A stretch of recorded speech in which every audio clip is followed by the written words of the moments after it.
Good evening, everyone, and welcome to this special meeting, the Greenwich Representative Town Meeting. My name is Tom Byrne, RT moderator.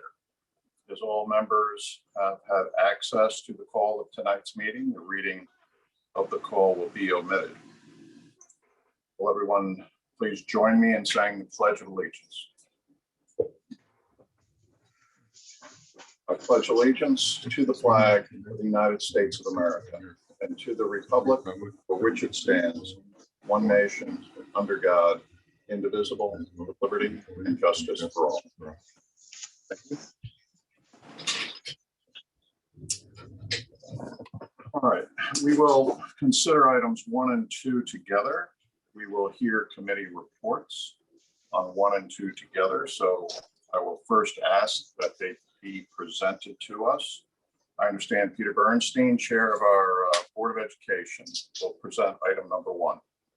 Thank you, Mr. Moderator. Thank you, everybody, for being here on such short notice. We appreciate that. Item number 1 is the interim resolution for the ceiling collapse at North Miami School, the costs associated with that, as well as the alternative site. The item is as it appears on the call. All right, will a member please move the adoption of the resolution?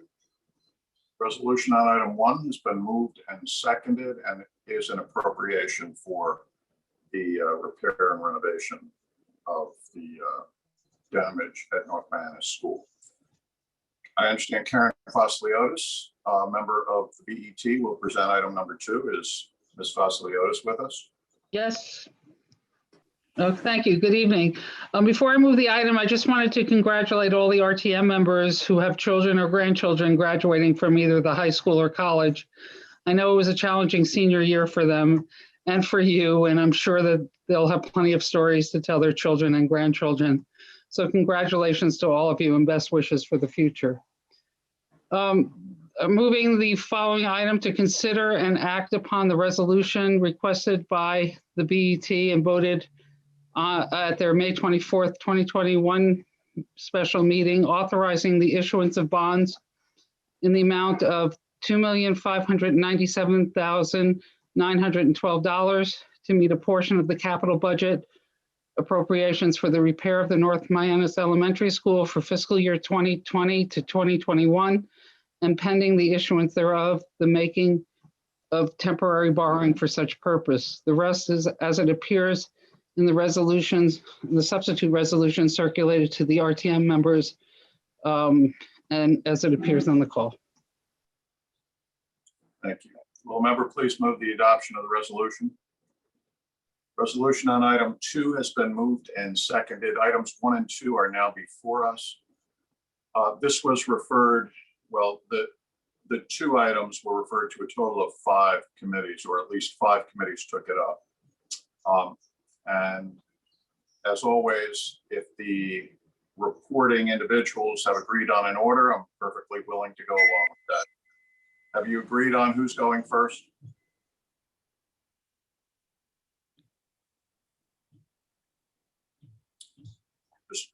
I don't see it. Yeah, I'm happy. Sorry, go ahead. We agree, but I'm happy to go first, Tom, if you want. I didn't hear that. What? I said it's Susan Fahey. I don't think we agreed, but I'm happy to go first from education if you like. All right, Susan Fahey with the Education Committee report. Okay, so I'm here in place of Kim Blank, who's actually at a college graduation, and with the help of Jennifer Freitag, we have a report. Your Education Committee met on Wednesday night, May 26, 2021 via Zoom. We considered and voted upon items 1 and 2. Began our meeting in a joint session with Finance, Budget Overview, Public Works, Legislative and Rules Committees. In attendance to present the items and respond to the questions were Peter Bernstein, Chair of the Board of Education, Tony Jones, Superintendent of Schools, Dan Watson, Facilities Director, Sean O'Keefe, Chief Operating Officer, and Michael Mason of the BET. Item 1 is the request for the Board of Education to appropriate $2,597,912 for costs associated with the collapse of the ceiling in North Miamis.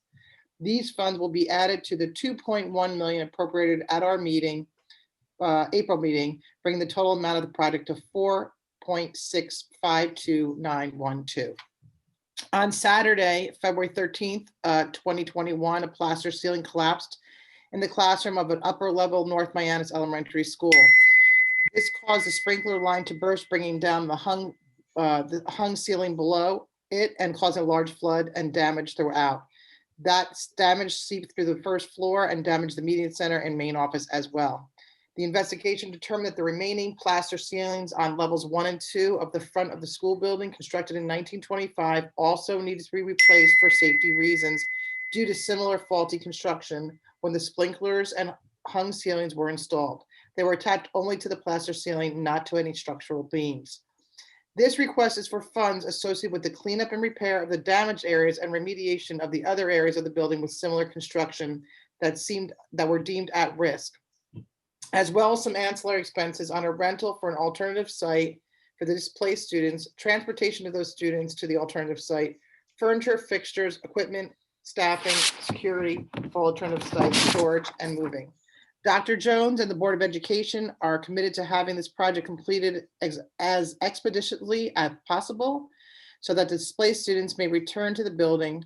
They hope to have the work finished by the end of calendar year. Discussion was primarily centered around the bidding process, the contractor, the insurance coverage, and the alternate site for displaced students.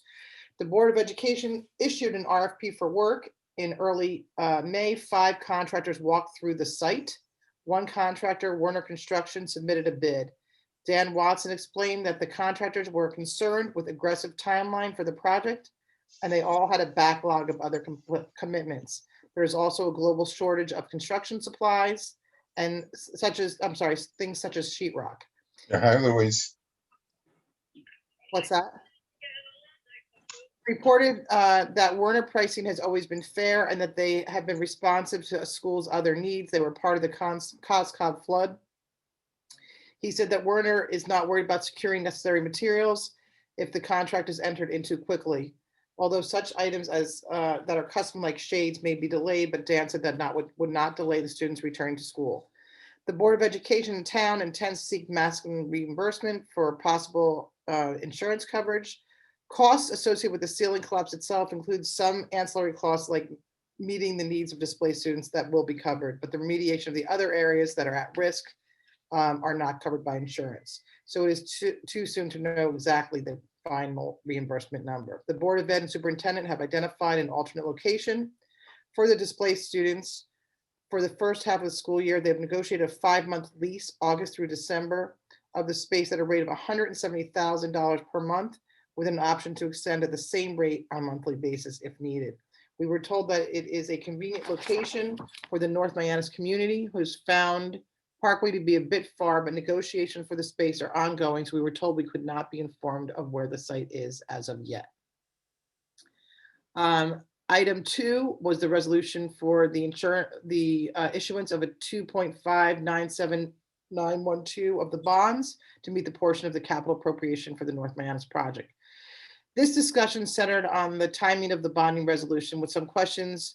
It should be referred back to finance and then taken up in September. Questions concerned whether the inclusion should be by operating expenses, such as the cost associated with moving and displaced students to an alternate site, and the question of what would happen if the resolution were not approved by the RTM. Mr. Mason explained that the BET is asking for authorization to bond an amount up to the cost of the North Mianus project outlined in item number 1. He further explained that the BET typically bonds in July, but money is actually not borrowed until January. So the amounts reimbursed by the insurance company up to that point, for example, would be deducted from the amount borrowed. He noted that the procedure is followed by the BET for all capital projects, which was one of the questions raised. He brought up the fire department where we built a temporary space down Horseneck Road. And he also discussed how we had modulars for students. All were rolled into the capital projects and costs. He informed us that operating costs such as buses, displaced students, and staff will also fall under those. He explained that if the RTM were not to approve the bonding resolution, the money for the project would have to be paid by the default of the town's general fund. After discussion of 1 and 2, the Education Committee left and had a joint meeting, and reconvened at a Zoom. We had Dr. Jones and Michael Mason in attendance.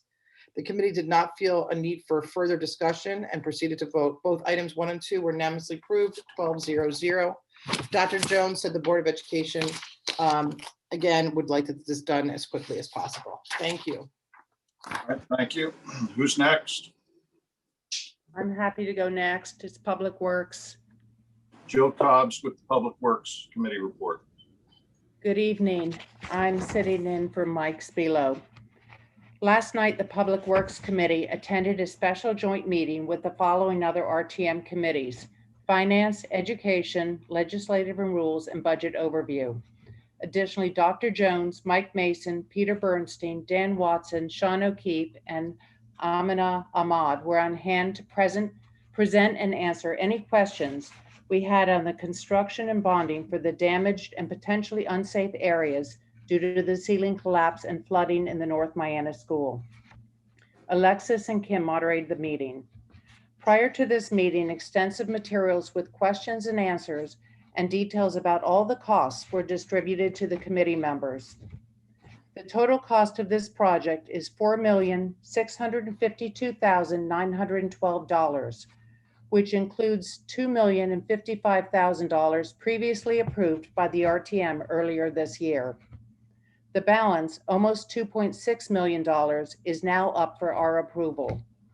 In addition to the construction cost of about $2.88 million, this number includes $72,000 for a project manager, 15% contingency, and over $1.7 million for an alternate space.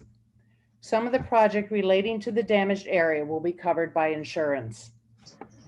5 contractors participated in the bidding process, yet due to the aggressive time frame and scarcity of materials, only 1 contractor, Werner Construction, provided a bid. During the 1-hour meeting, various questions were asked regarding the construction, alternate space costs, as well as the associated bond. Some of the questions included the following: how was the bus cost derived?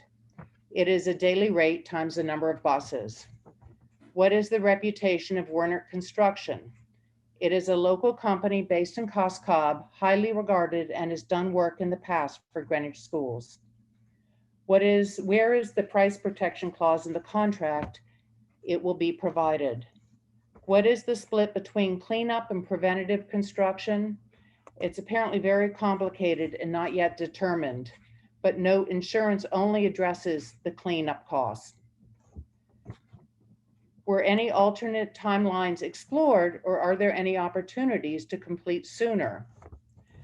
This timeline is already very aggressive, and given the nature of the work and 3 major holidays, end of 2021 is regarded as the shortest timeline that is reasonably possible.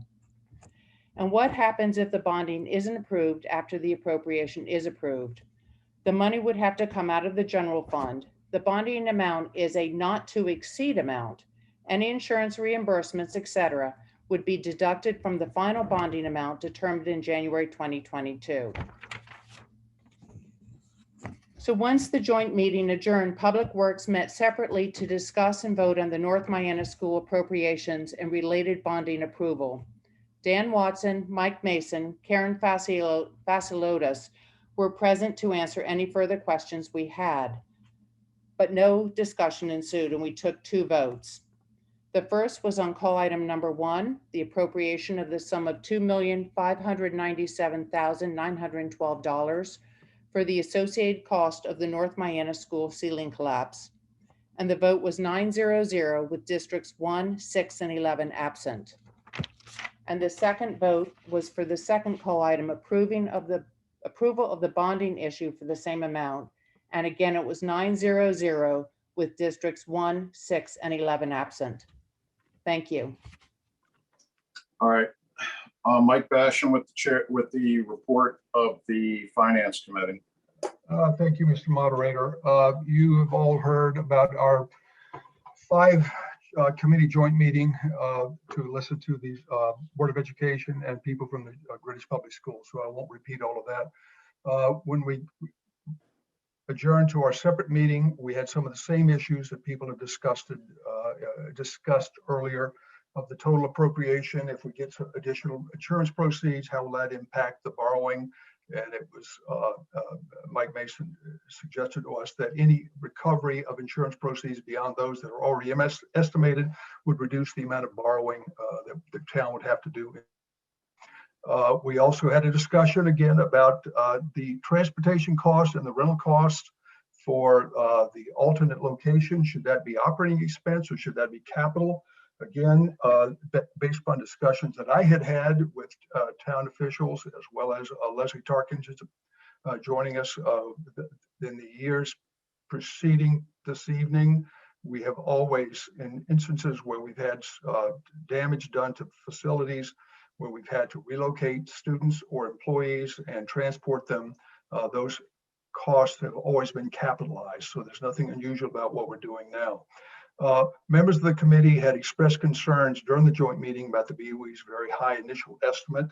And in our subsequent discussions, we thought that the BOE, forgive me, should do a better job of either estimating their requirements or wait until they actually have a firm bid before they present anything to the RTM for a full interim appropriation.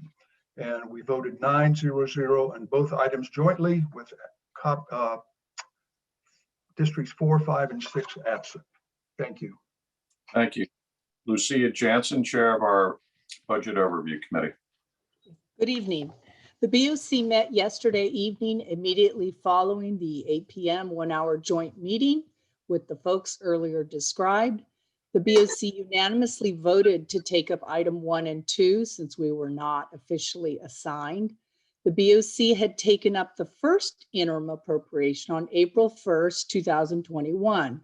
At that time, like the other RTM committees, with the Board of Ed's information known at the time, we had tremendous concern with the project's scope, costs, and timeline. For example, it was noted that cost assumptions ranged from $39 to $312 square foot for the construction project. The BOC at the time did not vote on the item. For this second interim appropriation to complete the project, we were pleased to receive much better clarity on the scope and the costs of the project for both the damaged and preventative areas based on RFP responses issued by the Board of Ed. We were pleased the Board of Ed has also received a partial payment and insurance recovery and that more is expected. We are hopeful the aggressive timeline can be met given that only one contractor was willing to sign on to the timeline. Also, we look forward to receiving information on the location and terms for the displaced students since that was not related this time. Of course, since we are the Budget Overview Committee, we also briefly discussed the interim appropriation process in terms of the role and authority of each town body. The BOC discussed how in our system of checks and balances, the founders wrote in the town charter for us, the community representatives, to be the final stop in both the appropriation process and debt level the town incurs. The appropriation process is not, as some have said, that the BET is the ultimate financial oversight and authority. In fact, we discussed just how in the fiscal year 22 budget we approved a couple weeks ago, the RTM as a body decreased the BET's proposed operating budget, several large capital items, and the amount of borrowing with the resolution. The BOC was also noting that the conditions, again, as we said at the fiscal year 22 budget, should be the exception and not the rule, and we hope to see fewer of these conditions that bypass the community, which is the RTM members. Thus, the process has worked in the past, and we want it to continue to work in the future. It was noted how the RTM, through our moderator, had acted quickly in calling the special meetings so that the project had no delay. Mr. Bernstein, Chair of the Board of Ed, again expressed his sincere appreciation for taking up this issue, and we voted. For the appropriation, it was a vote of 12-0-0, and for the bonding, 12-0-0. Thank you. Thank you. Kit Bergwager, Chair of our Legislative and Rules Committee.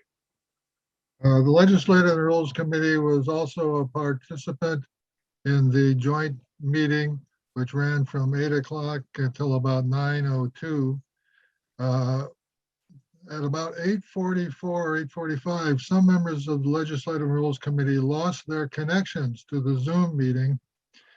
They were able to, then at the end of the joint meeting, Legislative Rules started a separate meeting, and the people who had lost their connections were able to connect to the separate meeting.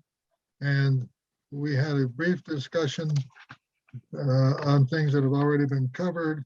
Just one item, it had been raised, the question that had been raised, why can't we do this bonding in September?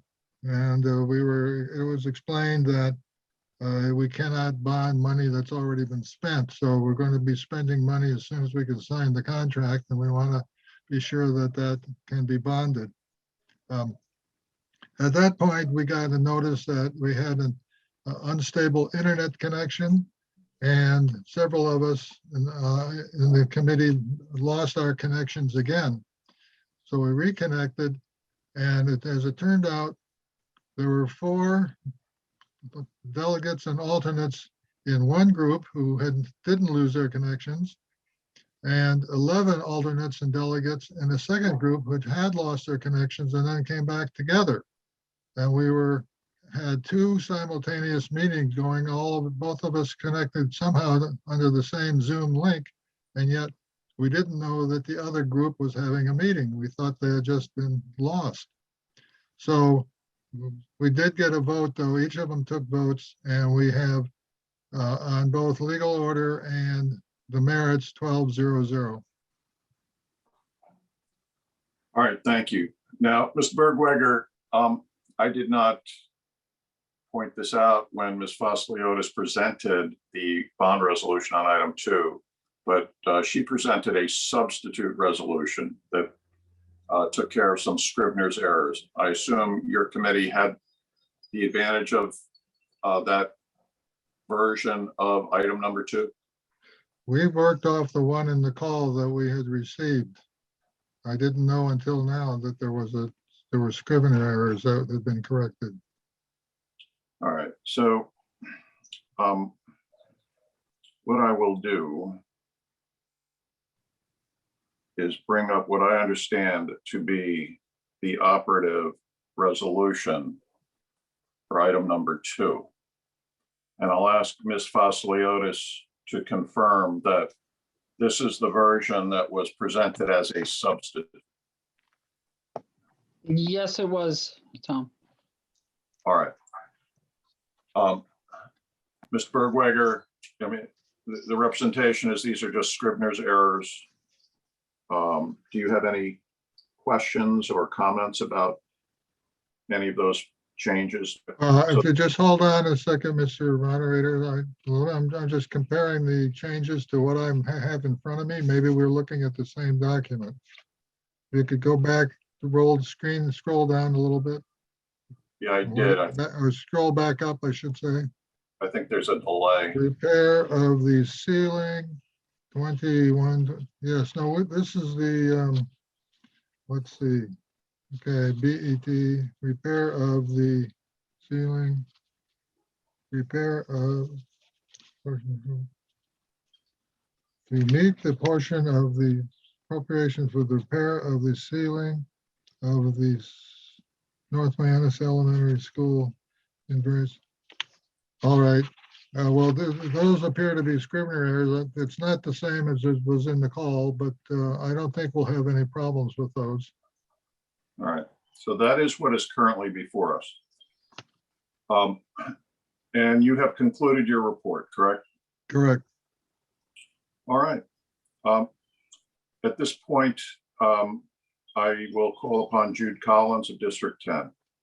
I make a motion to call the previous question, please. Is there a second? Second. The motion for the previous question is a motion to cut off debate. It is not itself debatable, and it requires a 2/3 majority to pass. If you want to hear any further discussion tonight on these items, you should vote no, we're going to take a raised hand vote in the first instant. If you want to hear further discussion, you should indicate that you are opposed to this motion to previous question. If you are prepared to immediately proceed to vote on items 1 and 2, you should vote in favor of Mr. Collins's motion for the previous question. So we will take, as I said, we'll take a raised hand vote. So all hands down, only members may vote here. All those in favor of immediately cutting off debate and proceeding to take a vote on the merits of items 1 and 2, please raise your hand.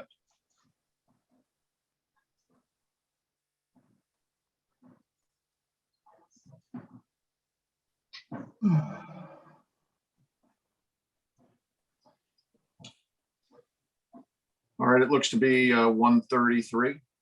Hands down, please.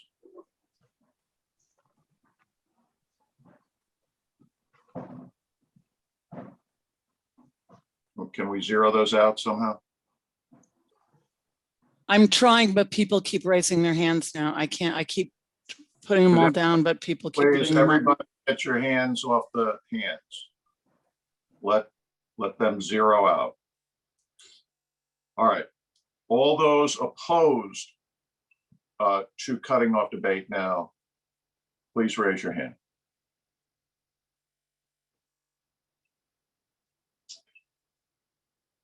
Looks like we have 8 or 10 now. All right. So the motion for previous question has been adopted by more than a 2/3 majority. At this point, I will call for the vote on the 2 items that are before us. Items 1 and 2. Will the district tabulators please proceed? So mark your voting cards, items 1 and 2. 2 is a substitute resolution, and proceed to poll your delegation. Will, it's not a 5-minute thing where we need to await the results of this vote before we can proceed to adjourn. Let's turn off that great music. All right, we have the vote on items 1 and 2. This is the appropriation and bonding resolution for repair of North Manus School. Those in favor 187, opposed 0, abstaining 4. Those items have carried. There being no further business to come before the meeting, I thank you all for coming. This meeting stands adjourned. Good night.